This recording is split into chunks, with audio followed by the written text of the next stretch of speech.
recapping the Mountain West in Week 10.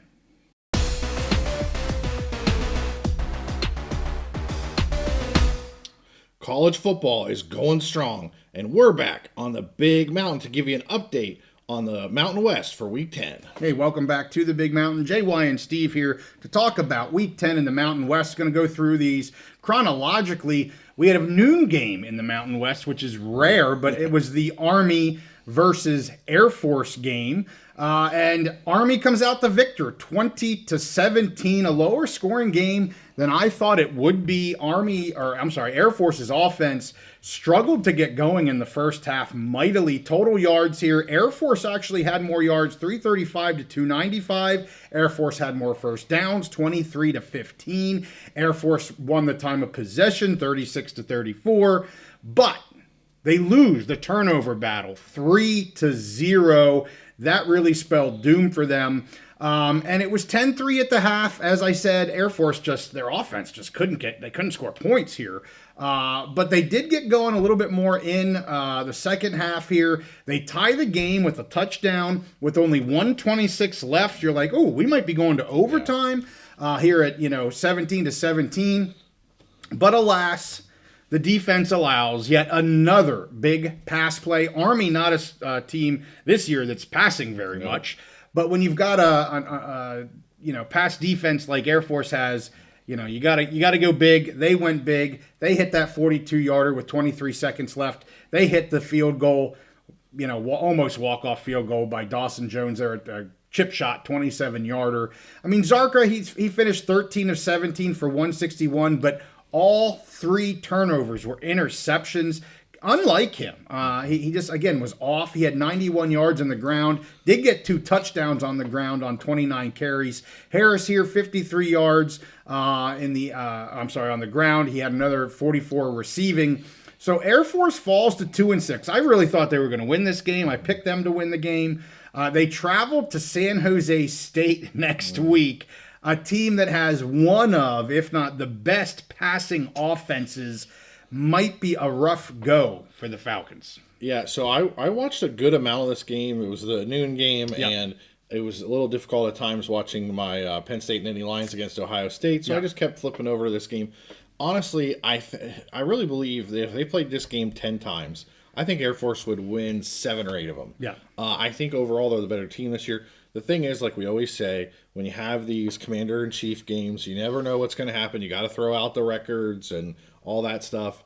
And I'll say Zarka, compared to what I've seen him play this year, he had a rough game. Yes. I mean, I don't want to put all the loss on one person. Right. But I think if he played his normal game the way he's been playing all season, they win this game probably by a couple scores. Yep. And he just had an off day. He had a rough game. You got to give Army some credit with their defense and stuff. Yeah. But he didn't have his normal game, and he had some very timely turnovers. Yep. And you can see in the stats. I mean, Air Force, they I won't say they dominated the stats, but they were up pretty much in the, and they just couldn't finish drives, and Zarka's key mistakes just kind of killed them at times. For sure. Yeah, so a little disappointing there. I thought for sure Air Force would get another dub on the season. Let's go to New Mexico versus UNLV, a game we were able to stream live. Very cool. On our channel. Did a cool halftime show, you and I together. Actually got up to almost 2,000 viewers by the end of this game because it was a close game.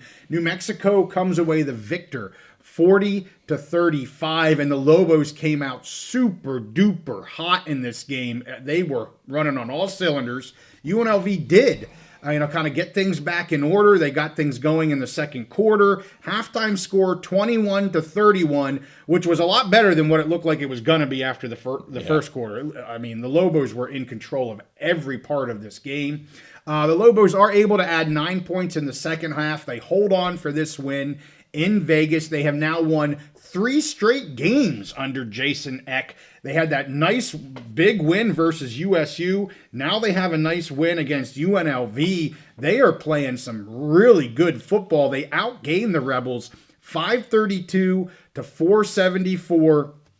They also are able to force 3 fumbles and recover 3 fumbles. They win the turnover battle 3-1.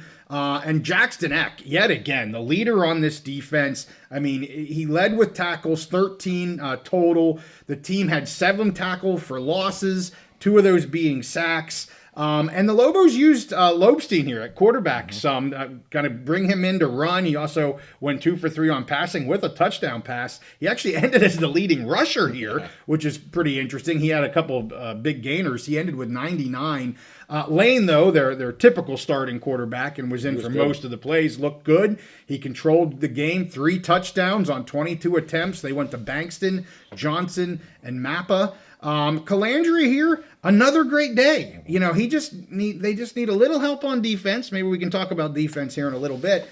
He was 36 of 46 for 382 and 3 touchdowns. Also added 41 yards on the ground. He was the leading rusher. So the quarterbacks are the leading rushers on these teams, which he's a good rusher, but you know, having Jet Thomas and things, it's kind of a little awkward to have Calandria lead the team.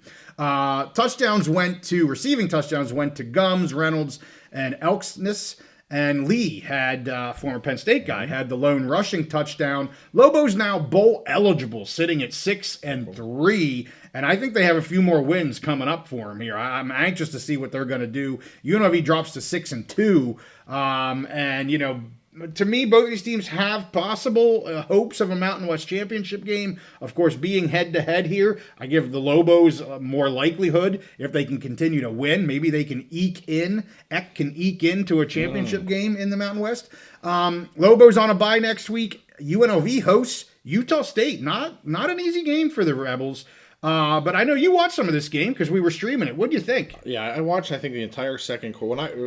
When I started watching, Lobos were up 21-0. Right. And then an absolute offensive explosion by UNLV. Boom, boom, boom. Calandria looks great. They get back and tie it. I think it was a 21-21. It was right in there, yeah. Yeah, and then I think maybe I'm thinking the Lobos maybe scored a field goal at the end of the first half to get the lead again. And I'm thinking at that time, like, this could go either way. Yeah. And then I watched a bit of the third, and it was clear then. And yeah, we've talked about UNLV defense all year. I mean, they've just been a work in progress. They may have improved slightly, but not a lot. No. But I really thought, what I was really disappointed in for UNLV, they couldn't get their run game going. No. It was all on Calandria, and he played great. But when he's got to do everything like that, it's almost impossible, especially against a good team like the Lobos, where they were very balanced. They didn't really have any weaknesses other than that spurt in the second quarter where they gave up a ton of points. Then they kind of got things closed down. So I think that's the defense is obvious. Like we've talked about this over and over again, and we can talk about them again. They're not good. Like they're not good. But in a lot of their other big games, they got more balance on offense with a running game. Jet Thomas. Yep.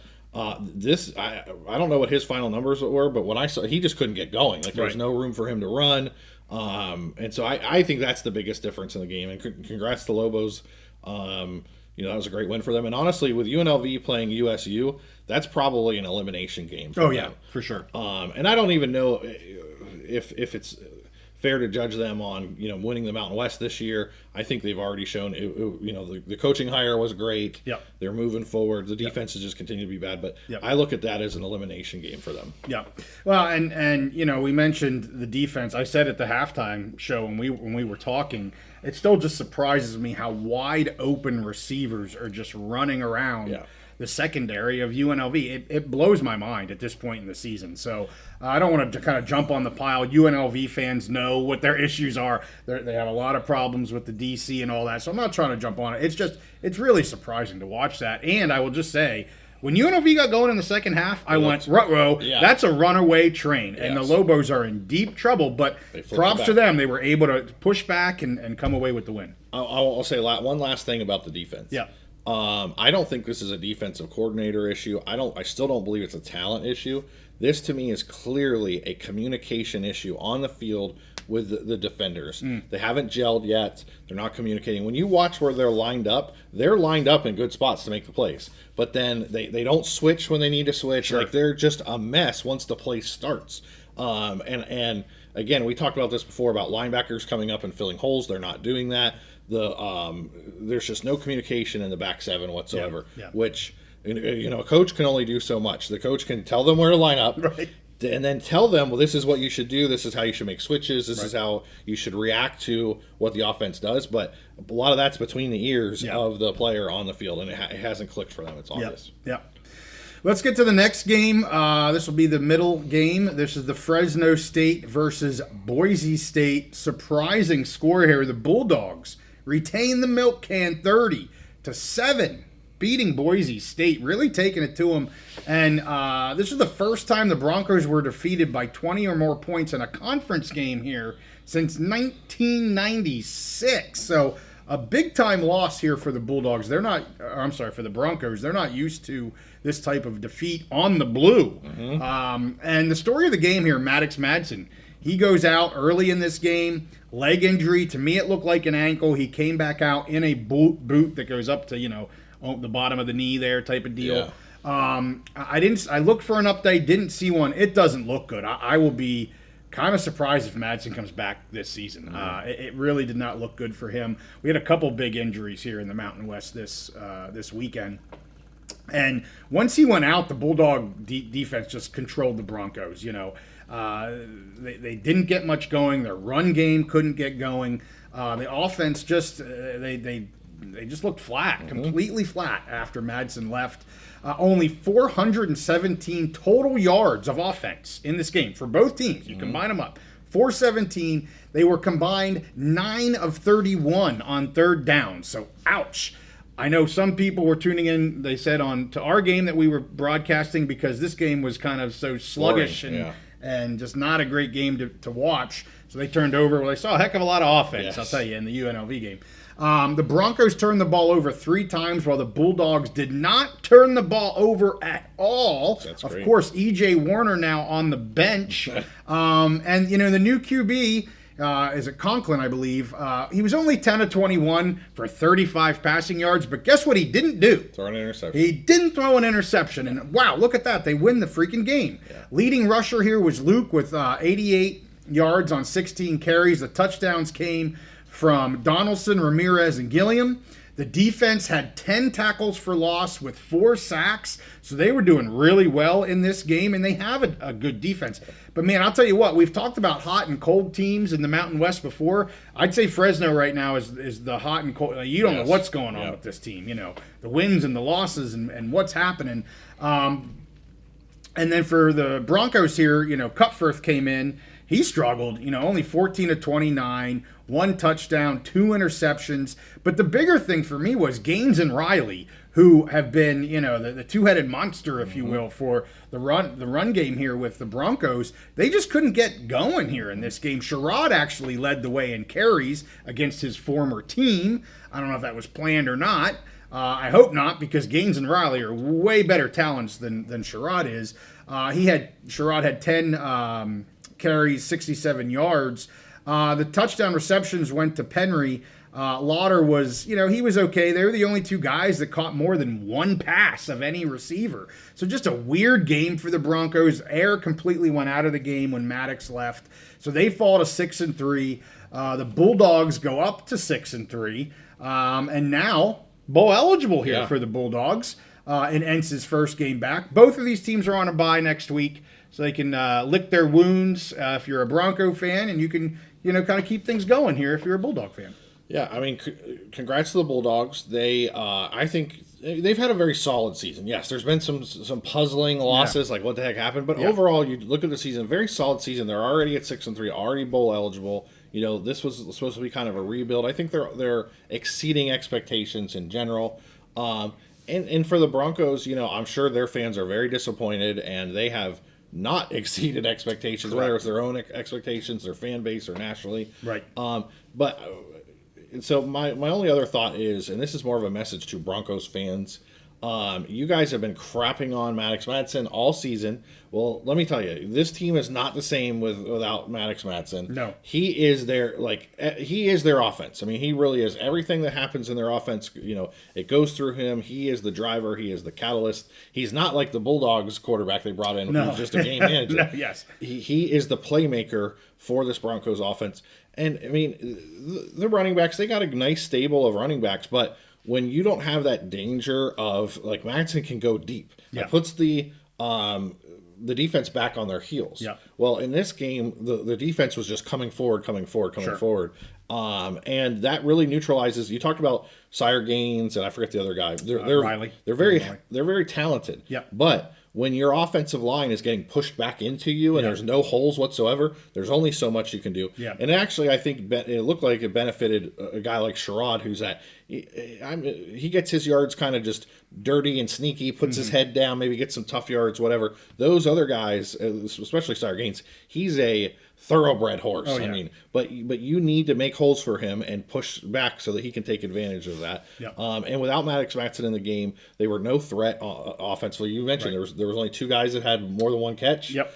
There was just no deep threat, even no middle of the field threat. Right. And I hope that at some point Broncos fans realize what they have in Maddox Matson. Yes, he's not going to win the Heisman Trophy, right, any of that stuff, but he is the driving face of their offense. And if he's out the rest of the season, they're going to have a tough time. We could see a 500 season for them. Yeah, I mean 6-3 right now, so we'll see what happens with the Broncos here. Nobody expected them to be 6-3 at this point in the season. Let's get to the Aztecs versus the Cowboys. Aztecs win 24-7, and they just continue to show why they're one of the best defenses in the country with their stellar play. This defense is fast. They hit extremely hard. I was really impressed with this defense, especially against the Poke run game. The Pokes carried the ball 35 times. 22 of the 35 went for 2 or fewer yards. That's an incredible stat. Yeah. I mean, they barely. I don't know how many went over 4 yards of the 35, but I'll bet you it was no more than 5. Because that front line was really good. I was wanting to see more kind of run to the outside, but then you see the speed of that defense, and they get to the outside just as easy as they're able to clog up the middle. So the dominance of this Aztec defense just continued, and the inability of the Pokes offense was just the story of the game here for me, that side of the ball. And quite frankly, it was an ugly game for both offenses. Like the Aztecs offense, frankly, didn't do much. And I'll give credit to, the defense of the Pokes. I mentioned how good their defense is. They were on the field a ton in this game, especially when the game was kind of in the balance. Yes. And it seemed like it was in the balance a lot longer than maybe it should have been. And that was because of, I think, a little bit of maybe being cautious by Coach Lewis. I mean, the announcers talked about that several times on punts and different things that he was doing. He's usually a little bit more of an aggressive style coach, but he knew what he had on his defensive side, and he was willing to ride them to the win. And that's exactly what he did here. They got a late touchdown to win, or to go over the spread here. But really, it was a 10-point game for 70-80% of this game is what it felt like. Anderson just looked completely stressed here, the quarterback for the Pokes, on every play. And Sims, who actually I think was going to have a bigger role, he had a bigger role early on, and he started to last game as well. He went out injured in the first half with a leg injury. Didn't look good. I talked about Maddox's injury. Sims here looks like he's probably done for the season. He was in a lot of pain holding it looked like his knee. And so that was rough. And when he went out, the offense really didn't have much at all. Only 24 total first downs, only 575 yards, a combined 8 of 28 for third downs, with the Aztecs being 2 of 12 on third down. So again, the Pokes defense did everything that they could to try and help their offense win this game, and the offense just couldn't do much. And I mentioned kind of the defense-offense there being a story of the game. The other big story of the game, the Pokes turned the ball over 4 times. That led to 10 points, early points for the Aztecs. They turned it over in their side of the field, whereas the Aztecs turned the ball over 2 times. That doesn't lead to any Poke points. And so, yes, the turnovers there were 4-2, but points off turnovers 10-0, and that was a big kind of story of this game, especially in the kind of like the first half. Touchdown scores here for Wyoming was Scott, and for the Aztecs, Cardwell, Napier, and Sutton. Sutton, the one with that big touchdown run there kind of late in the game. Defense for the Pokes were just completely tired. Another interesting storyline, Placencia, who had hit a record in the Mountain West for consecutive field goals, he missed a complete gimme. I mean, it was like a 25-yarder.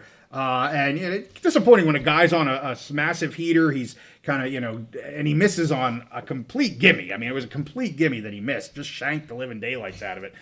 So the Pokes fall to 3-5. They're going to be on a bye, lick their wounds. The Aztecs move to 7-1. The team to beat in the Mountain West right now. They go to Hawaii this weekend. That should be a pretty good game as well. So I'm anxious for, the end of the season here, Steve. So I watched probably the last 10 minutes of actual game time, not like time that passes, but time on the clock. Thinking, because I think Wyoming was down 10 at that down point. 10, still down 10. Thinking they could, maybe they can get something going or whatever.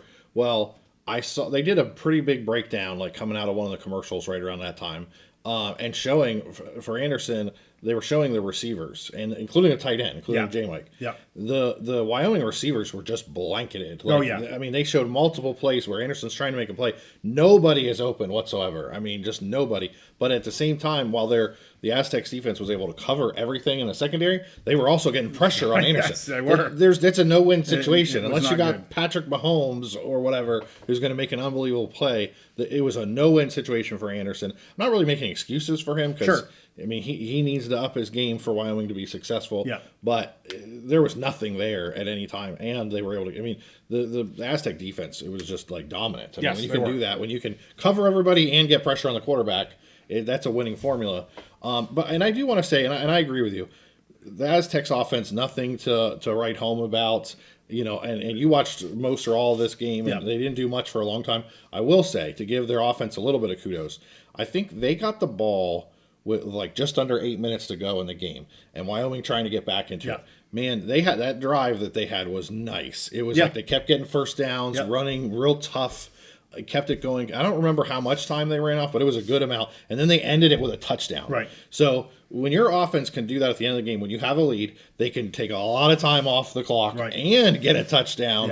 Yeah. What's the other team supposed to do? Sure. So I do want to give them a little bit of credit there. And I'll just say, neither one of us had much expectations about them this year. Yeah. And they've done great. So, kudos to Coach Lewis. And not only do they have to be looked at as the front runner in the Mountain West, they should be starting to get some national attention as potential candidates. Yes. Because if they can go, overall 12-1 with a Mountain West championship, they need to be looked at as a potential candidate for that playoff spot, the G6. Totally agree with you, Steve. Well, we just talked about two kind of stinkers in terms of offensive production. Let's end with a score of 45-38. San Jose State beats Hawaii, and not surprised that there was a lot of points scored in this game. I did take Hawaii here just because, San Jose State, they just couldn't win games. Yeah. I mean, they played good enough, but they couldn't get over the hump. They are able to win this game. And as I said, no shortness of points here. 83 points on 1,100 plus yards. Crazy. Teams combined for 48 first downs and went 14 of 24 on third down. So again, lots of offense. Hawaii was down 31-14 at the half. They make a valiant effort at a comeback, but they fall short as they outscore the Spartans 24-14 in the second half. Just not enough there as they kind of dug themselves too big of a hole at halftime. The two gunslingers here, Egett and Alejado. You guys know I've been super high on Egett the entire season. He finishes 20 of 40 for 458 yards, passing, 2 touchdowns, also has 25 yards on the ground. Alejado, 31 of 46 for 367 and 3 touchdowns. But the Spartans' run game comes alive. Remember, we talked about this. There are 2 starting running backs. One guy is sitting out the rest of the team. He's going to transfer. The other guy's injured, so they have these 2 young guys. Well, Radcliffe and Chavez Sato says, hey, give us the rock. We're good to go. Radcliffe, 97 yards on 10 carries with a touchdown. Chavez Soto, 53 yards on 10 carries and 3 touchdowns. Yes, I'm talking about the Spartans having a run game with run touchdowns. Scudero, still the hot dude, the hot receiver in the country, 7 receptions for 215 yards and 2 touchdowns. You can't control the man. And again, this guy's going against Air Force next week. Smith and Scholes also went over 100 yards, so they have 3 100-yard plus receivers. Hawaii had Sims and Barfield with rushing touchdowns, while Harris had 2 receiving, and Sims had a receiving touchdown. Harris and Ashlock, friend of the show, got to meet him. Both went over 100 yards receiving. The Hawaii defense did not produce any sacks or tackle for losses in this game. And the Tokyo Toe, got to give him a shout out. He went 1 for 1 on field goals, 5 for 5 on extra points, and he's just becoming a thing. Yeah. The Tokyo Toe is a thing. So San Jose moves to 3-5, again hosting Air Force. Hawaii falls to 6-3, and they host San Diego State. Oh my goodness. I just want to give a shout out next week to the 2 teams that we didn't talk about. Nevada actually is going to be traveling to, I believe it's CSU. I didn't get it all put on here next week, if I remember correctly. So anyway, Steve, anything about that crazy San Jose Hawaii game? I got 2 thoughts. One is that my one overall thought is that both teams played great on offense, and there was absolutely no defense in this game played whatsoever. I wish I would have watched it. I think it started at 10:30 at night here on the East Coast. Maybe 11 actually, something like that. Something like that. So I wish I would have stayed up and watched it. My other thought overall is, man, San Jose State, how if they could restart the season right now, with how their offense is finally getting going and doing what we thought it would. They had a rough start to the season, but man, if they could restart it right now the way this team is playing, I think things would be a lot different. That's my other thought.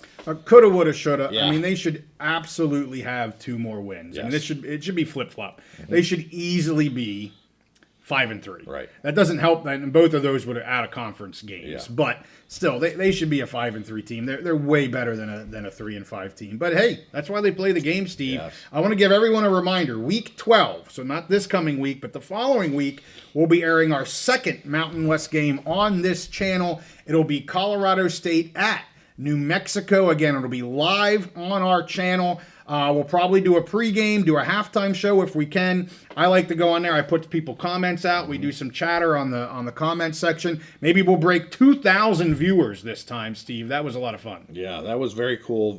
Really cool thing that you were able to get set up. I'm excited to see the next one. And I would just tell people, it's a great way to watch a game. And you got all the dwellers in there participating in the chat. I mean, the chat was going. Oh, yeah. It was so fun. And then with our streaming application, you're able to pop up some of the comments. And so definitely our dwellers, check that out. It's a very cool time. Mark it on your calendars. CSU at UNM Week 12. With that, thank you guys for watching this. Smash that like button. Subscribe if you're not already. And we'll see you next time on The Big Mountain.